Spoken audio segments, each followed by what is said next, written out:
Alright, hello and welcome back. Today we're going to be doing a different sort of video here. So today we'll be going over an opening, and that will be the Ruy Lopez opening. And this will kind of be an in-depth video here. We're going to be going over, the introduction to the Ruy Lopez, some of the sidelines that the Ruy Lopez has. Also, I will go into like the open variations of the Ruy Lopez and the main lines. But in addition to that, we're also going to discuss some of the history of the Ruy Lopez and the namesakes of a lot of the defenses we see within the opening as well, because it can be interesting and it can also help you remember, I guess, as we go along here. And now we can start from the top. So the Ruy Lopez is a classic response to the king pawn opening here, where white goes knight f3, and the normal response here is knight c6, of course, defending the king pawn here and preventing our knight from taking the king pawn, right? And then there's this move bishop to b5, which initiates the opening of the Ruy Lopez.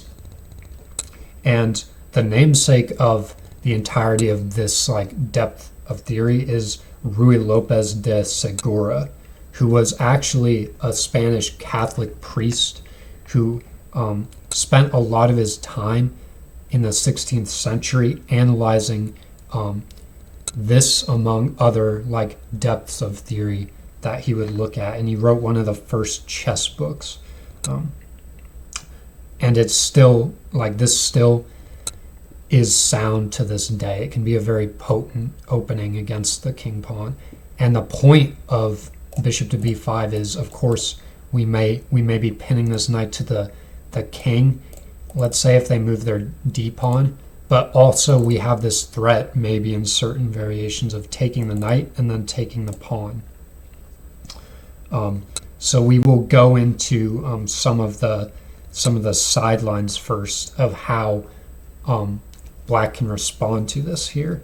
So the first sideline I'm going to go over is called the Old Steinitz defense. And the namesake of the Old Steinitz defense was Wilhelm Steinitz, who was unmatched in play from 1862 to 1894, so quite a long time. And he focused on positional play rather than what was popular back then, which was this romantic attacking style of chess that focused on, gambits and sacrifices and exciting play. But he proved kind of that positional play can lead to just as solid and interesting attacks as the other styles of play could. And he was very good at it. And that kind of leads us into this Old Steinitz defense here, which starts with the move d6. And the point of that is you're just reinforcing this pawn here, right? So let's go over some lines we have against the Old Steinitz defense. The book response here is d4, and the point of d4 is you're just trying to challenge the center, right? You're trying to exert more control of the center early on to combat the passivity of this move d6. And there's some book responses here, but let's say black takes. Now you can take actually with the queen, you can take with the knight as well, but I have this line, queen takes d, and then bishop to d7, breaking this pin and threatening your queen now. And against this, you actually want to take the knight on c6. And we have bishop takes c6 in response and knight c3. And you might ask, what's the point of this? Why have we traded our bishop for a knight here? Well, the point is now you can see visually we have a lead in development that maybe we can exploit here.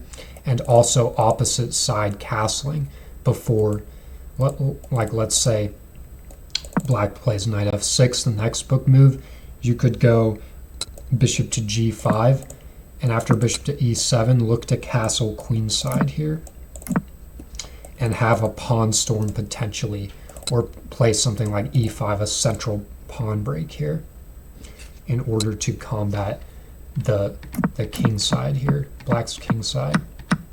So that is one line I have. But what if black does not take this pawn here? What if they play bishop d7 immediately? Well, now Stockfish likes bishop takes on c6, But you can first start with knight c3, kind of a more natural developing move. And then in response to taking now, you can take with a knight, because of course this knight could take if you took with the queen. And you might worry about this like revealed attack on the queen, but remember that now you have the other knight protecting the bishop here. So after something like knight f6, you can play bishop takes c6, and likely they will take back with a b pawn, because if they take with a bishop, essentially they want to preserve the bishop here, right? They don't want to give it up for a knight and double their pawns.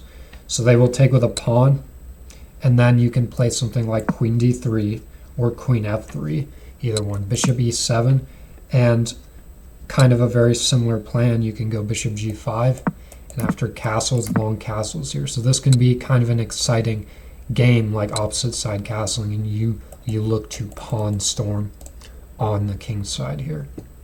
So that is my analysis for the old Steinitz defense. I'll open a new tab here because sometimes the analysis takes a lot of memory here. And the second subvariation sideline of the Ruy Lopez I will go into here is called the bird's defense.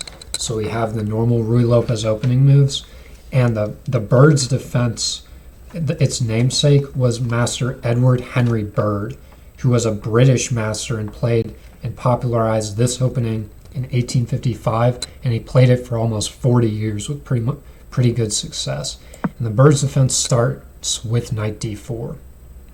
And here the correct response for white is to take this knight and immediately castle.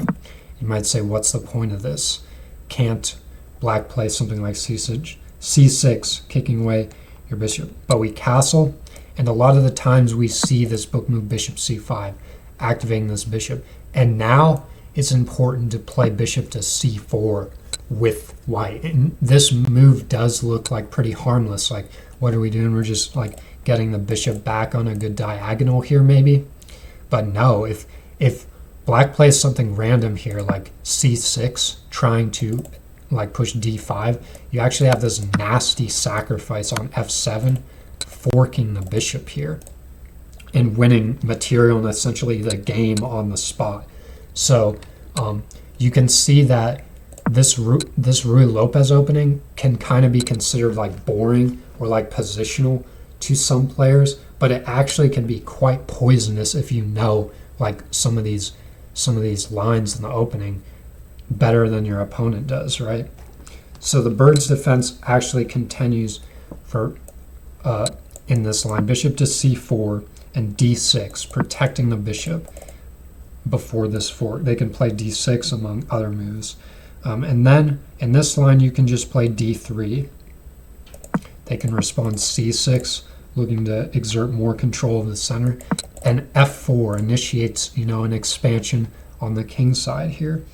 And then an interesting line starts after knight f6. You can actually push e5 here.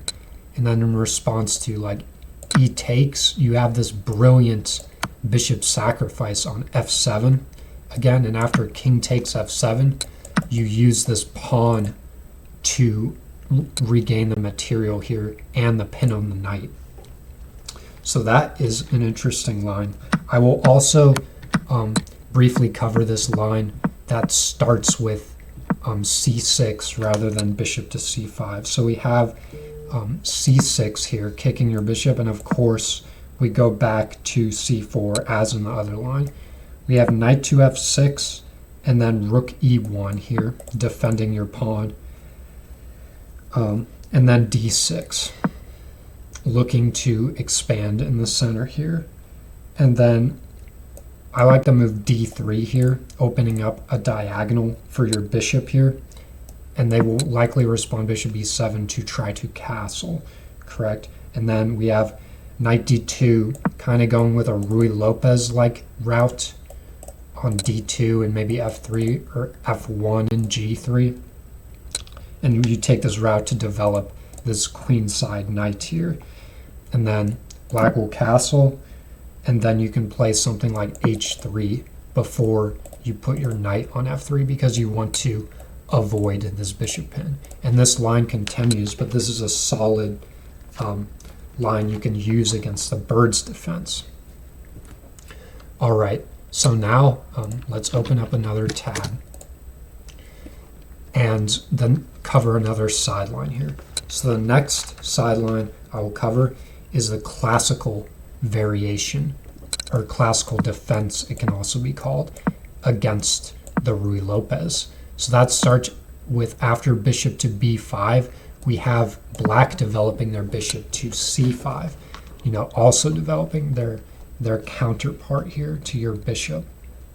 So bishop to c5, and I mean, one interesting thing to note here is you can already play this sacrificially if you would like to.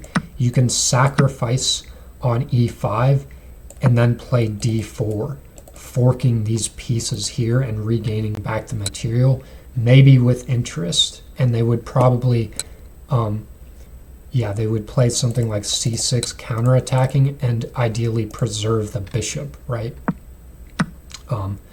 But what I like to play and what I give against this line, and Stockfish agrees that it is probably the strongest move, is c3 here.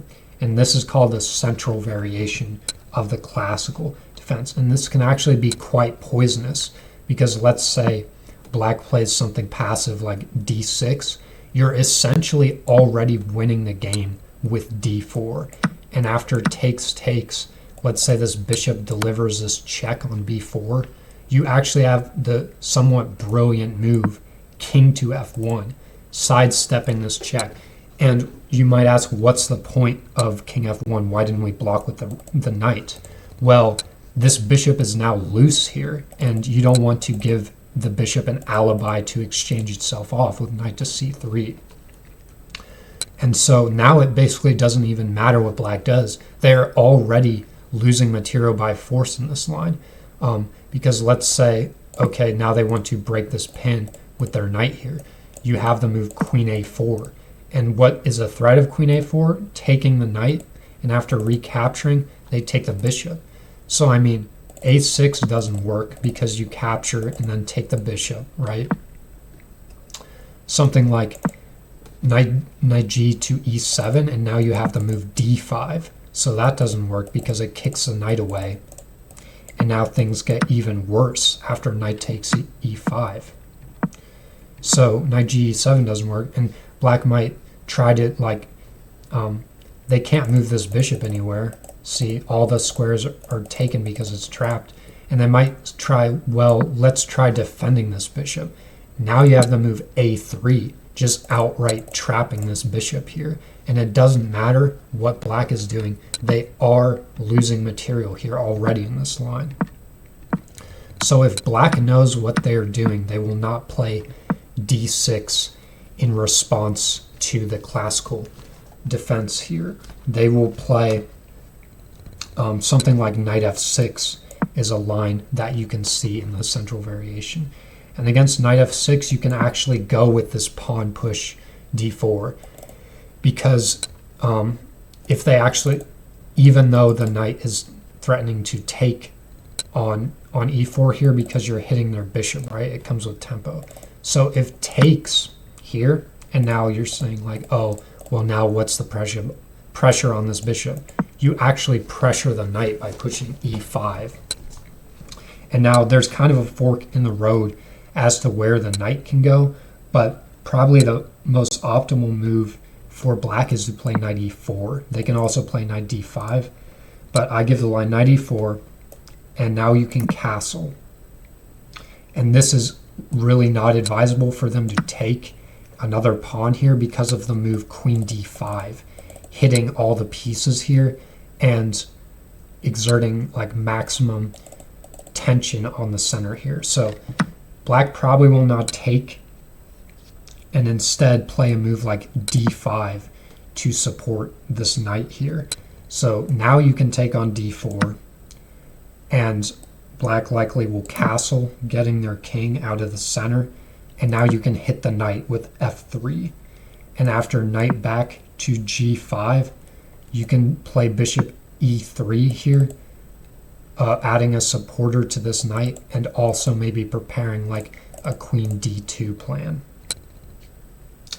And after that, I give the line knight e6 and f4, leading to a very nice position for white here. There's also the fork in the road. Let's go back to the fork where black could have jumped the knight to d5. I think of this as a little bit more clear plan for white here, because now they cannot take on c3, right? Or they outright just lose the knight, since they've like self-pinned their pawn. So now after castle, let's say they castle instead of playing bishop to e7, you can take back the pawn in the center, and this position is like simply just, you can look at white and see that they have a lot more central control in this variation. After knight c3, now essentially the knight is forced off here, and we take back. And now black is struggling with both piece development and controlling the center here. And white, I think, is pretty much essentially dominating this position and has clear diagonals that they can use against the king side here in a king side attack.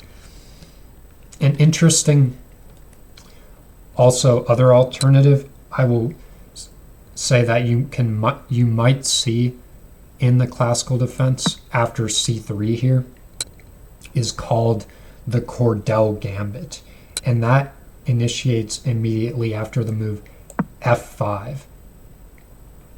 And against this, one of the principles you should like remember when you see kind of a flank attack, especially something like the f pawn moving up here, is you can often respond by attacking the center.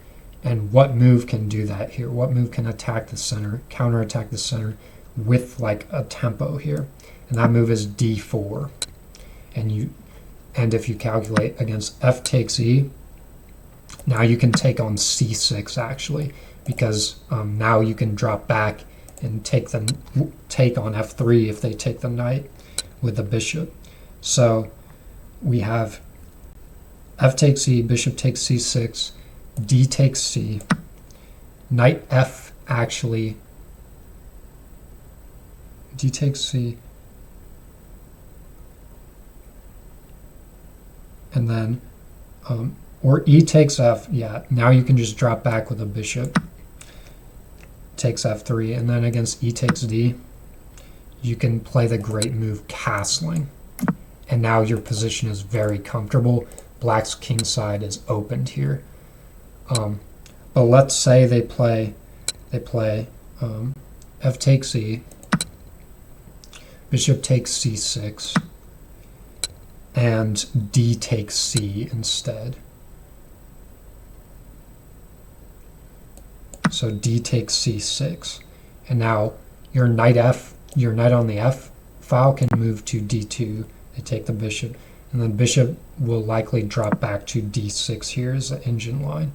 You can take on e5, and yeah, now the bishop will have to essentially drop back again. Bishop to f8, and you can now start attacking the king side here with queen h5 even, or just recapture the pawn and the material back. So that is the lines I will give against the classical defense. I like to respond with the central variation. It's kind of very sharp here. So let's open up a new analysis tab.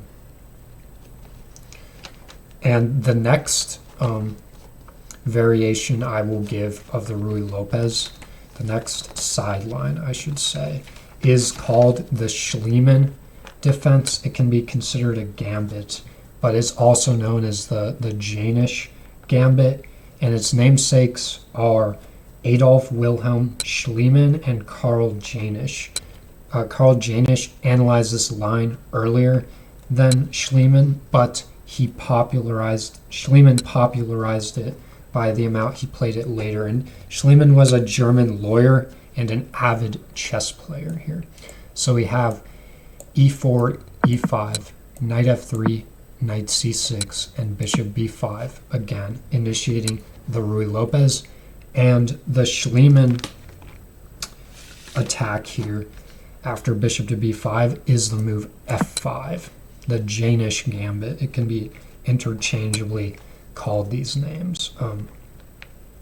And I've analyzed several responses to this. I mean, you can actually play d4, which is called the Schliemann counter gambit here.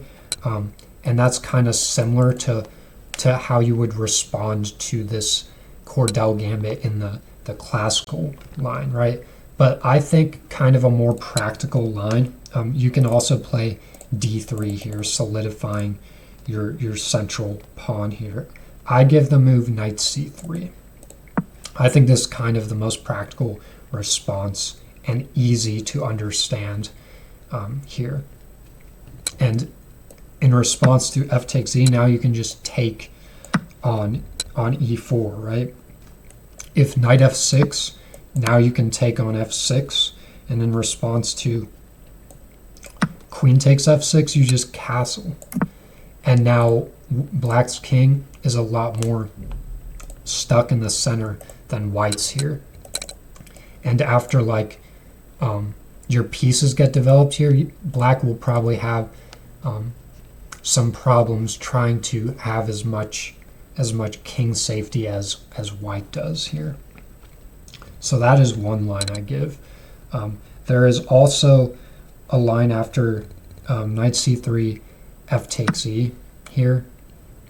After they take, you take back on e4, and they can play d5, saying, well, now I want to exert maximum control over the center here.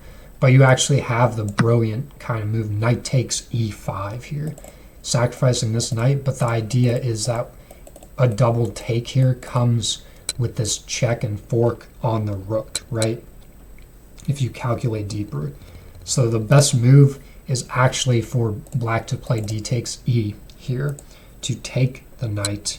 And now you take on c6 with the knight, obviously, executing your plan. And black can play queen to g5. And the idea is it's pressuring both the g-pawn here, but also your bishop. And now white calmly plays queen to e2, kind of an engine-like move here, reinforcing the bishop, because we don't care about this pawn, because this knight can move with check, right, with devastating consequences. So we play queen e2, kind of an engine-like move. And the best move for black to continue this without losing is knight f6. And now you have the somewhat brilliant move f4. But you can also take on a7 here and release the tension. But after f4, queen can take f4, but also this runs into like a discovered attack here. So maybe they will go like queen h5 or queen h4 check, trying to exchange off the queen. So let's give queen h4 check. We have, of course, g3. And in response to queen h3, now you're essentially winning with knight to e5 check. And just look at this nice position we get here out of this line against the Schliemann, which is called the Dickoff variation, interestingly enough.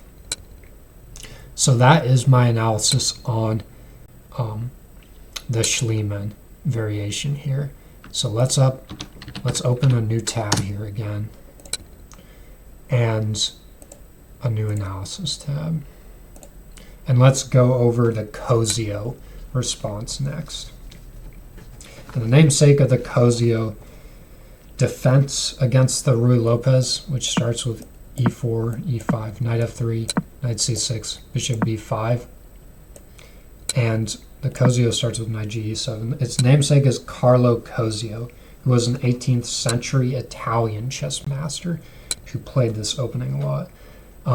And the idea of the Cozio is that maybe you want to fianchetto this bishop here instead of developing it to its normal spot on c5.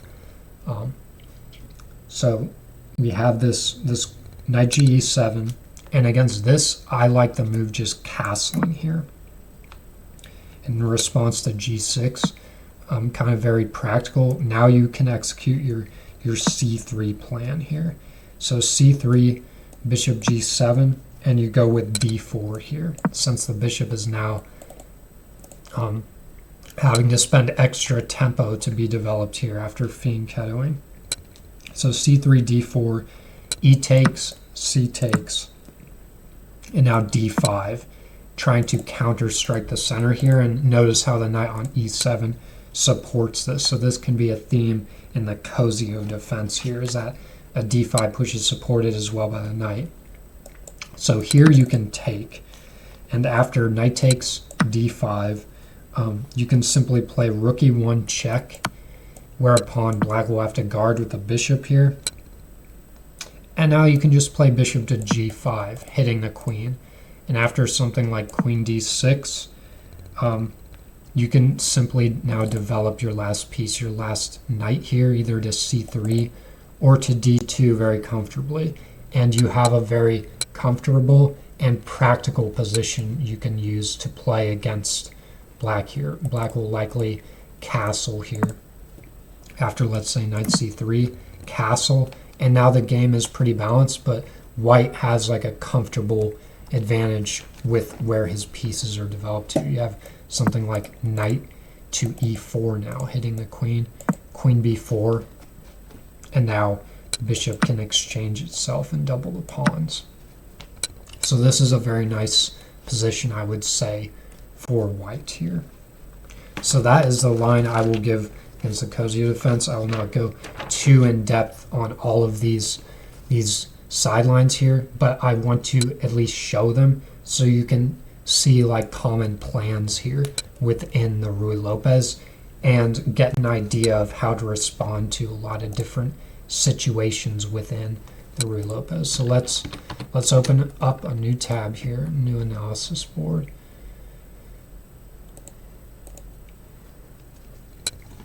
And the next sideline I will go over is called the Berlin defense. Kind of an interesting sideline, named after the city of Berlin, obviously. But bishop to b5, and then we have knight to f6 here, initiating the Berlin defense. And this is kind of a good defense for black here in order to equalize and go into drawish positions here. So knight f6 is kind of drawish in a lot of games, but you can maybe avoid that, especially if you can go into open variations, which I will cover later. So after castling, I will actually not cover knight takes e4 here because these themes can be found in the open variations, which I will show later. But instead, I will go into, well, what if the Berlin is, you try to play it like more classically, or go into something like bishop to c5 here. So against bishop to c5, you already have the move knight takes e5 here. Brilliant move. And you strike back in the center with d4, regaining the material somewhat with interest. And you can remember that was also like an idea you could see in the classical defense. So knight takes e5, knight takes e4 is actually a more correct response from black here, instead of taking this knight and falling into the d4 push. So after knight takes e4, you can't move this rook to pin the knight on this diagonal, right, because of bishop takes f2. But what you can do is you can use your queen. So queen to e2, and now knight takes e5. And you might think, well, oh, the best move is probably to capture with the queen here, and that is a good move. But you can actually play d4 here. And the reason is because this pawn is poisoned. After you take here, now this bishop can no longer defend the knight, has to drop back, and now you get both knights. So you can play d4, forking these pieces, and after, let's say, queen to e7, which is the best follow-up for black here. You can just simply take the bishop because you want the bishop here. So d takes c, and now knight can take c. Yeah, I have the move knight takes c5. Probably best is to drop it back to g6 and defend the other knight. But now you have kind of the brilliant move b4 here, hitting the knight, and this knight is a little bit loose. And it's really easy to blunder here. The only move that saves the position is a counterattack on the bishop here. And then it continues. Knight c3 is actually the best move for white here. Interesting. But after b4, if they play something like c6, an inaccurate move, after bishop takes, c takes b, and now rook e1. And this pin and pressure on this file here is just devastating. And black already, best move is to resign here. So that is how dangerous the Berlin defense can be if you kind of want to play it more classically. And we'll go over the themes of the knight taking the pawn on e4 when I go over the open lines of the Ruy Lopez here. So that is the line I will give against the Berlin defense here, if you play it more classically. So let's open up a new analysis board. And I do this because a lot of times it will cause it to lag here if I let the memory build up too long in the analysis board. So now we have e4, e5, knight f3, knight c6, bishop b5. And the next line sideline I will give in the Ruy Lopez is called the improved Steinitz defense. And what is different about the improved Steinitz versus the old Steinitz defense? Well, the improved Steinitz defense starts with d6 here, and then bishop to b5, or wait, no, it starts with knight f6. d6 would be the old Steinitz defense. So it's kind of a sub-variation of the Berlin defense. And then after castling, we have d6. Improved Steinitz defense within the Berlin defense. And then here we can react as we would in the Steinitz. We can play d4, and after e takes d, knight takes d4, bishop to d7, breaking this pin here. We can take on c6 as we would in the Steinitz.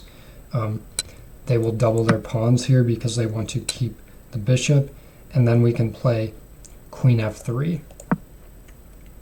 And after c5 here, attempting to use this pawn, the c pawn here, you can jump your knight up to f5, and now we see the point of queen f3 as you are supporting this knight and also bringing your queen over to the king side here. So after knight f5, bishop takes f5. You can take with a queen. You can also play e takes f5. And after something like bishop to e7, c4 now, the engine says, is very strong, cementing in control of the d5 square here. And this position looks pretty good for white here. So that is the line I will give kind of against the improved Steinitz defense. In the improved Steinitz, it can often transpose to, and it's very similar to the old Steinitz defense. So let's open up another analysis board here, and we will go over the Smyslov defense. So the Smyslov defense is a sideline as well, and its namesake is Vasily Smyslov, who was the 7th world champion, obviously a Russian player, from 1957 to 1958, and he had significant contributions to opening theory and has a lot of sub-variations of different openings named after him. So after bishop to b5 here, the Smyslov, also called the Fianchetto defense, begins with the move g6 here.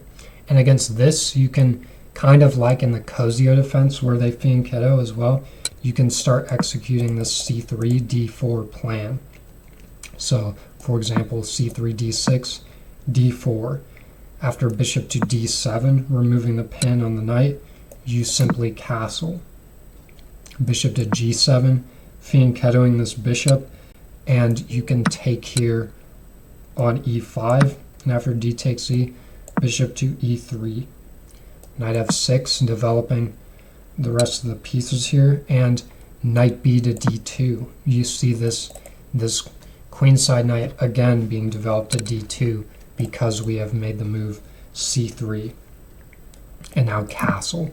And this is a kind of a balanced line.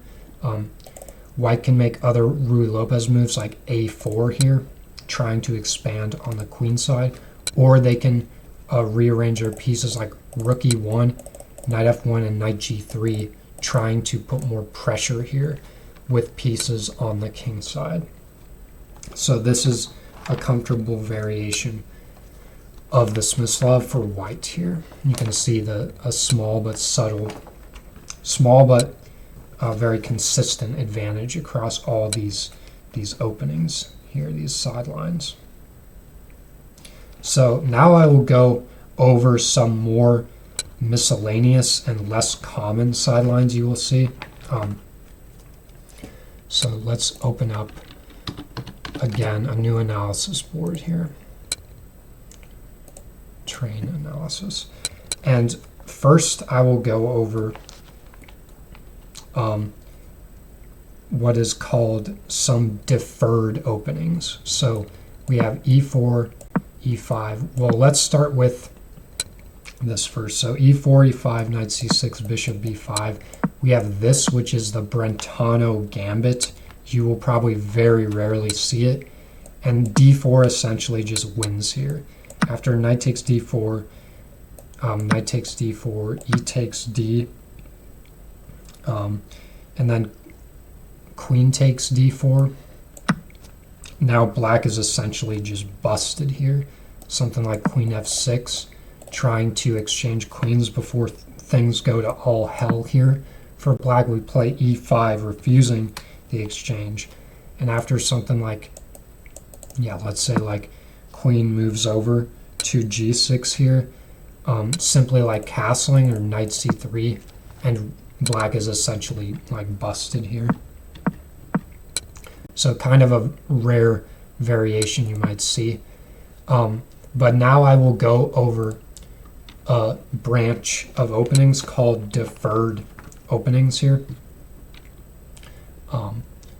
So deferred openings refer to kind of sidelines that throw in the modern move a6. So, and what I mean by that is e4, e5, knight f3, knight c6, bishop to b5. Now we get into a branch of Ruy Lopez openings that show the best move here, which is a6. And a6 is called, like everything following this is called the Morphy defense.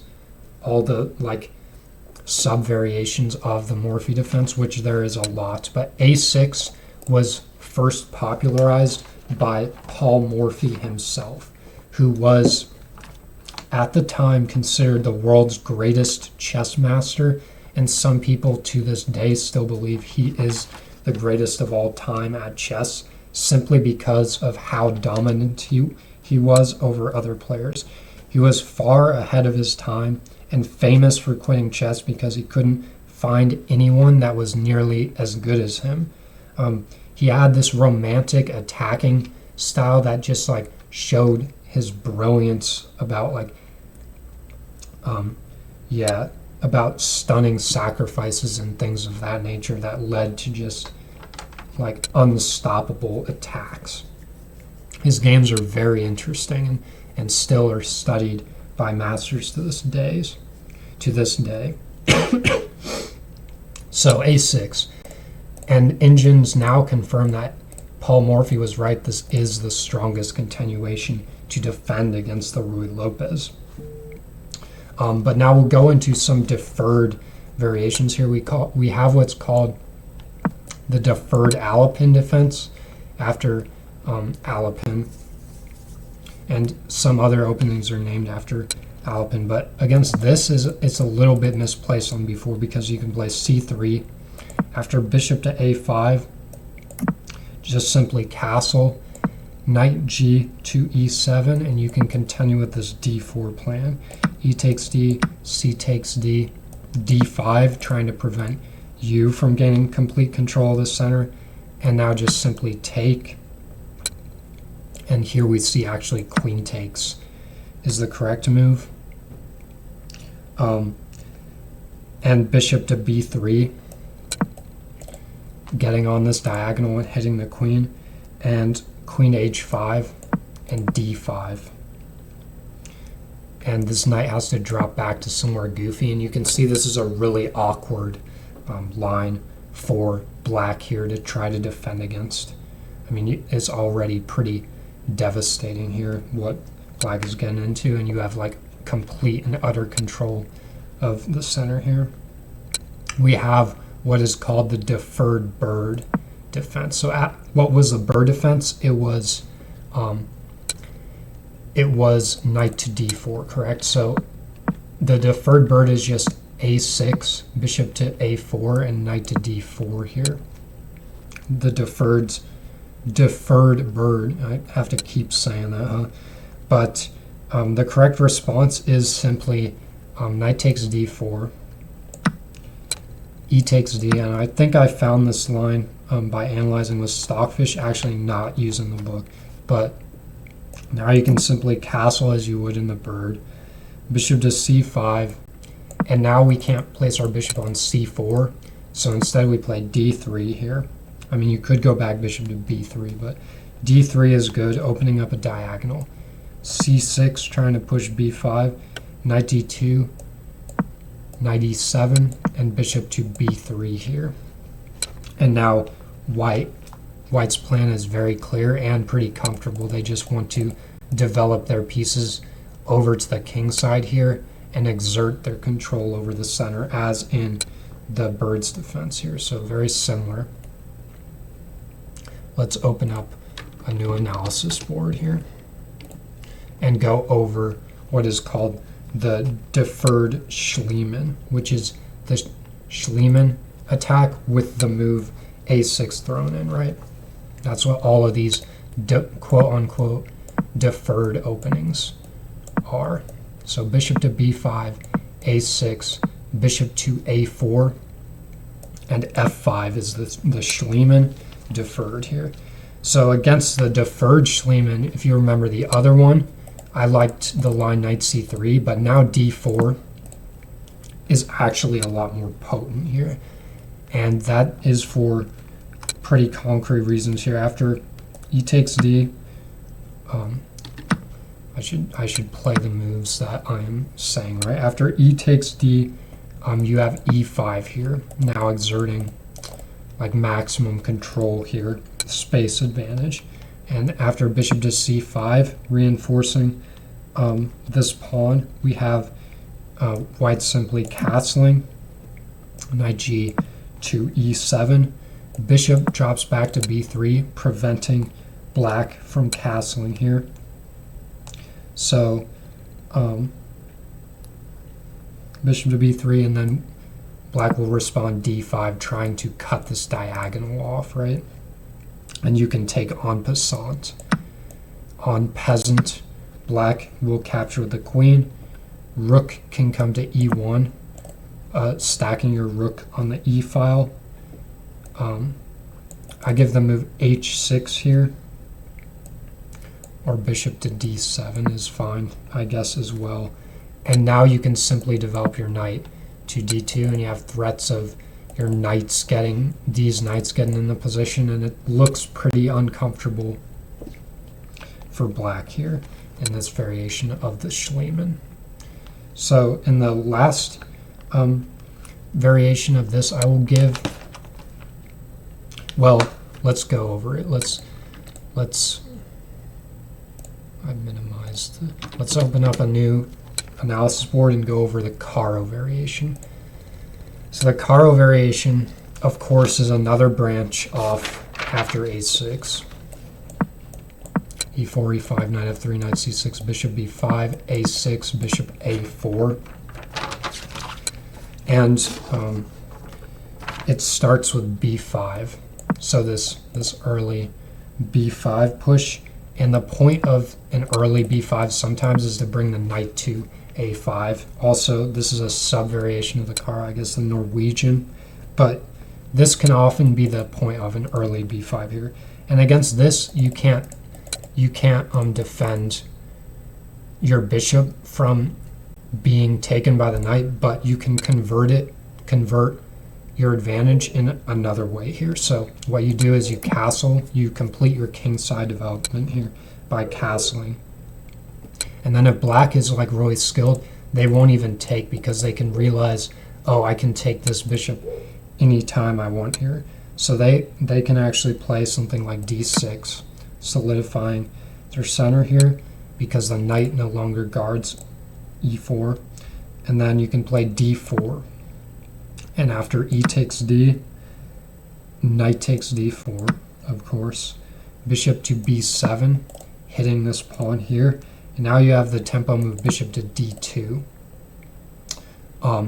hitting this knight on a5 there. And now black can try to get clever here and play a move like c5, counterattacking that knight and adding a defender here. And you have this somewhat brilliant move, bishop to d5 here. And what's the point of bishop to d5? Well, if takes, now we take the knight, remove the defender of this bishop on b7 here, right? So that's pretty brilliant here. And otherwise, black has to take this bishop here. This is the best option for them. Bishop takes, and then you simply capture back here. And after c takes d4, you might think, well, am I not just down material here? No. Queen e1 check, and it also simultaneously adds an attacker here to the knight. So now the queen has to move to block or something, and you have bishop takes. And this is quite a playable position for white here, a forcing line and quite a playable position.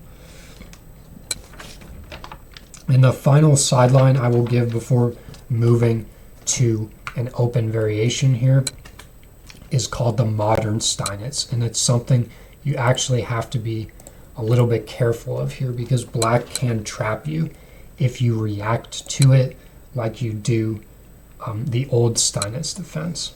And the modern Steinitz, you could also consider it like a Steinitz defense deferred, but it is a Steinitz defense with a move a6, bishop a4, and now they play d6, right? And this can be dangerous because if you react to it like you would a normal Steinitz defense, this line is not nearly as good for white here because you are falling into this trap essentially. So you are falling into a trap here with b5 first, and after bishop drops back to b3, takes and takes. But now the knight can take on d4, and the issue with recapturing here is that they will play c5, kicking your queen away. Let's say you go here, trying to save this, and the threat is to trap your bishop here.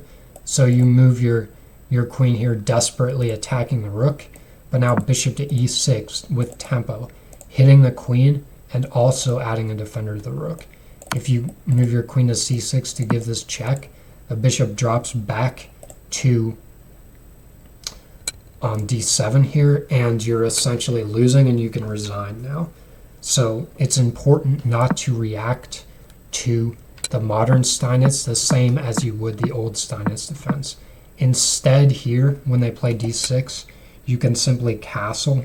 You can also play c3, which Stockfish likes, giving your bishop an escape route.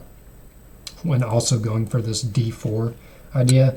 But I have the line, let's say, castles, and now something like bishop to g4. And this can go into what's called a fishing pole trap. After h3, they can actually play h5 here, reinforcing the bishop and setting a trap for white here, because if you take the bishop, they will take back here, kicking away your knight, and get a very potent threat here on the h file. So it's actually best to, instead of taking this bishop, leave it alone, and you actually play d4. And you might say, well, what's the point of d4? This is heinous because this knight is just going to take and jump in. And indeed, that is kind of what happens here. After b5, bishop to b3, it looks like, well, now this is heinous, you've just blundered. This knight is now taking on d4 and adding pressure to our knight on f3. But now, to black's surprise, you can take the bishop on g4.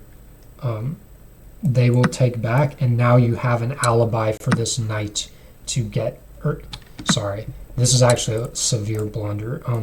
You have the knight go to g5 now, actually guarding the queen's route to the h file here, and it's supported by the bishop here. And this is kind of a complicated line, but knight g5, and now you're also threatening the f7 pawn, so the knight will move to h6 to try to defend that, and now bishop to d5, avoiding being traded here for the knight and also hitting the rook with tempo. And after something like bishop to e7, hitting this knight here, you can simply play c3, counterattacking the knight in the center, and this position is quite good, if not winning, for white here, because you are up material. So that is the line I will give against the modern Steinitz, the fishing pole trap specifically within there. So this leads us now into the open and the main lines of the Ruy Lopez. So let's open up a new analysis board.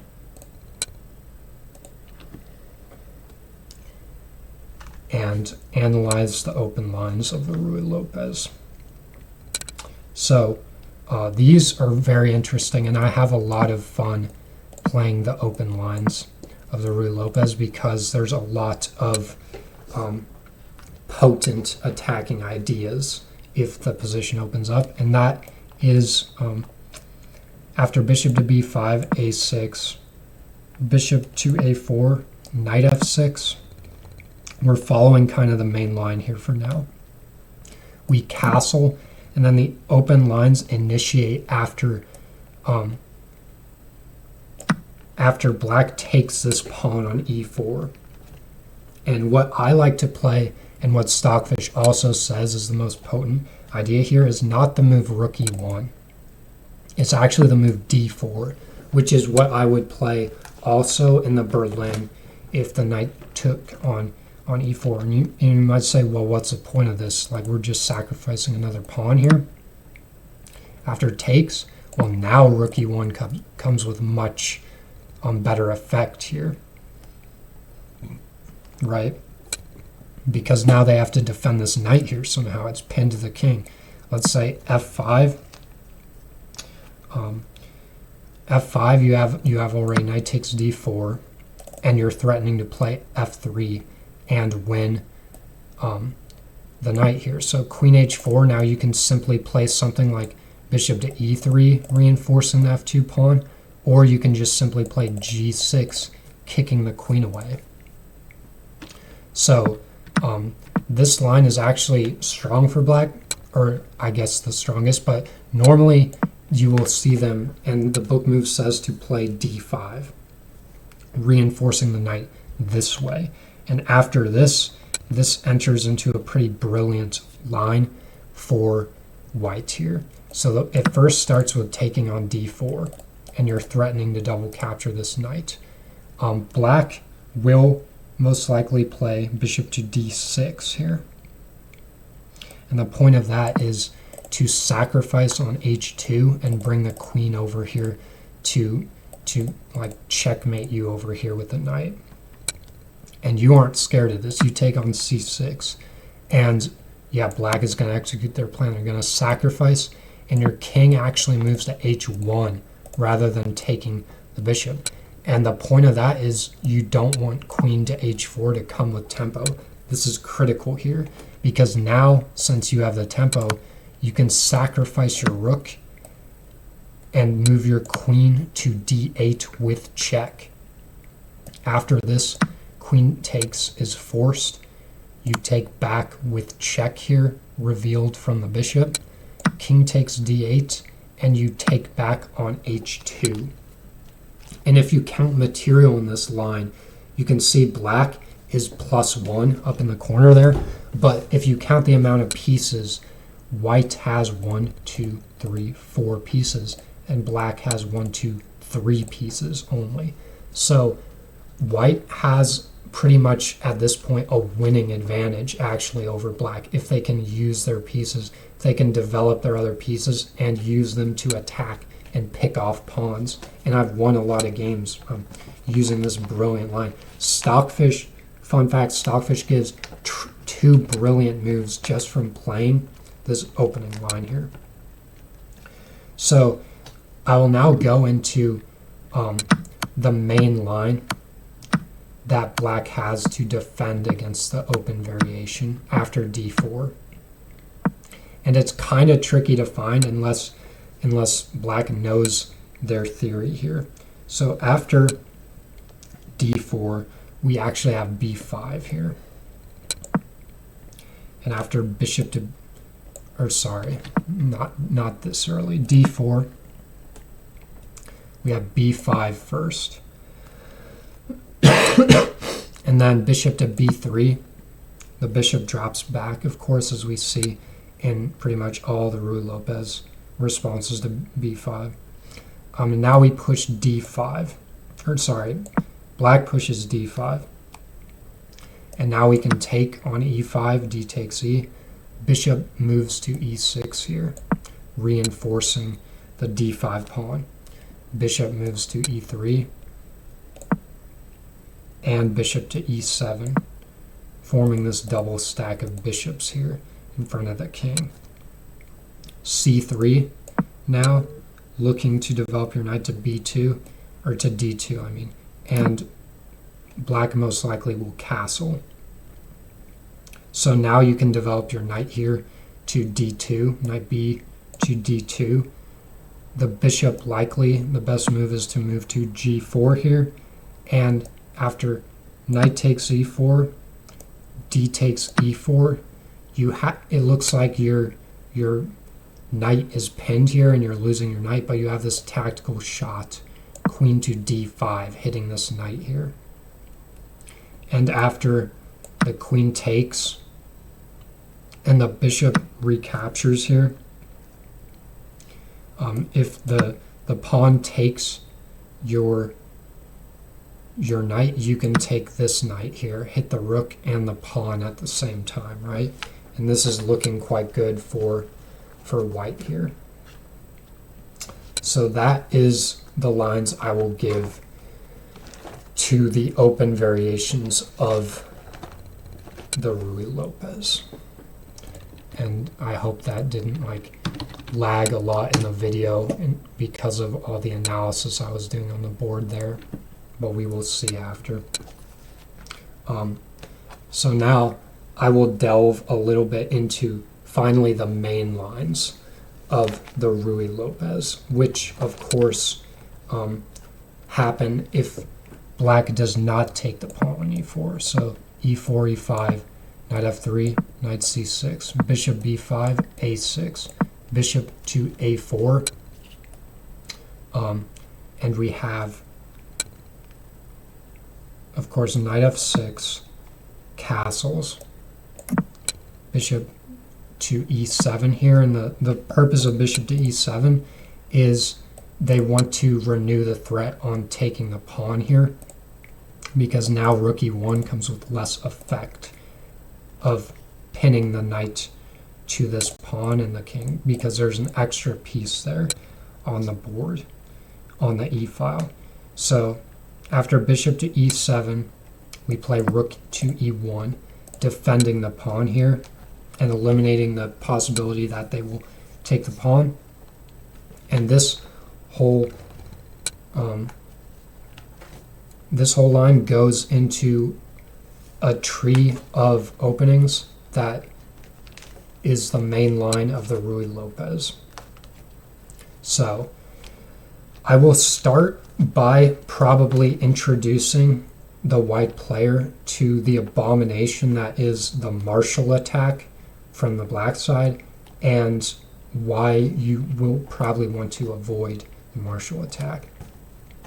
So here it goes b5, of course, is the next book move, bishop to b3, and then castling here signifies that now black has the opportunity to play the Marshall attack. And you might ask, well, what is the Marshall attack and why is it dangerous?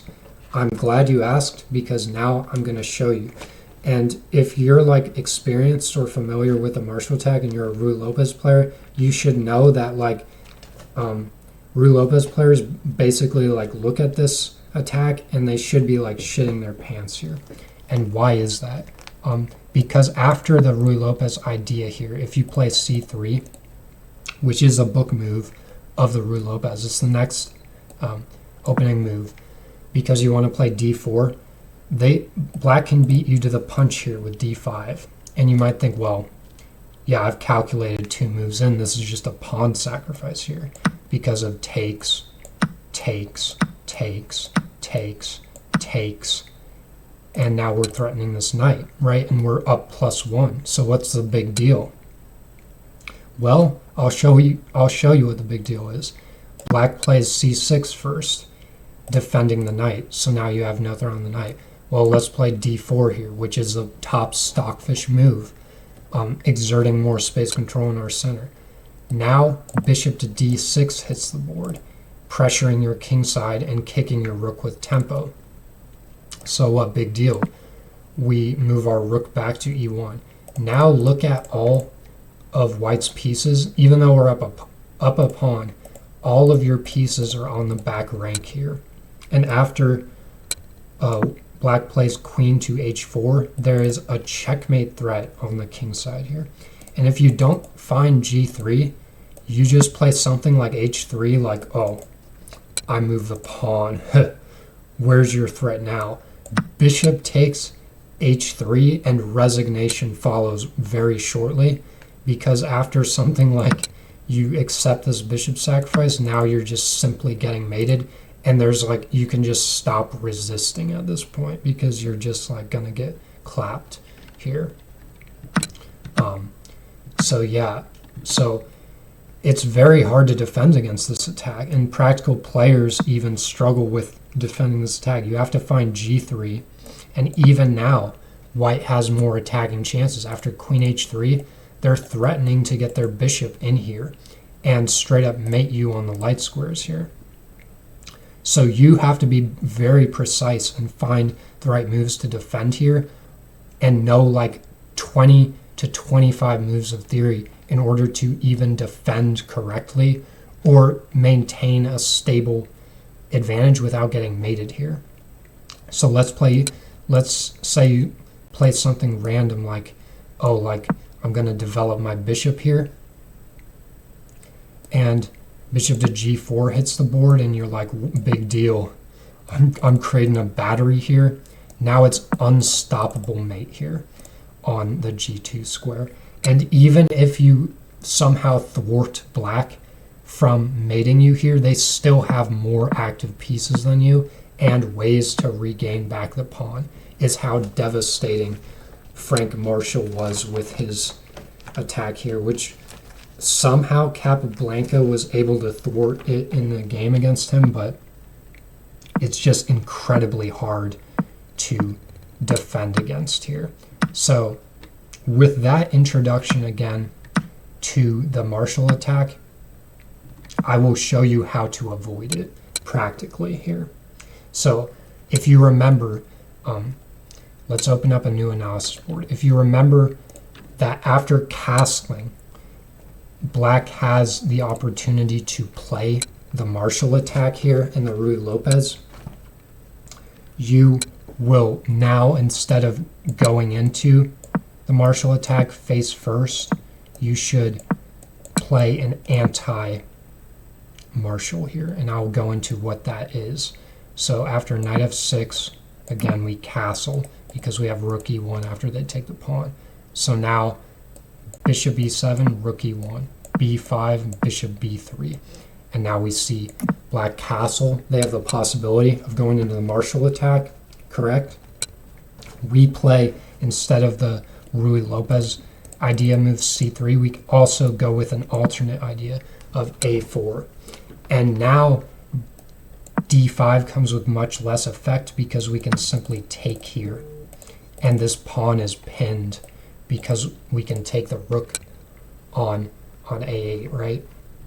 So now d5 is essentially impossible here. And a continuation to this anti-martial line could continue something like, well, now bishop b7, we're going to defend the rook. And now you play d3, just supporting the e4 pawn here and kind of thwarting against the move d5. So now black is forced to play something like d6, and you can go with this common Ruy Lopez plan here of developing this knight via this route to the king side. So something like knight bd2, knight a5, hitting your bishop. You simply drop it back to a2, and this is even a sacrifice of a pawn here, you can see. c5, exerting more control here of the queen side, and now knight f1. We continue our development of our knight.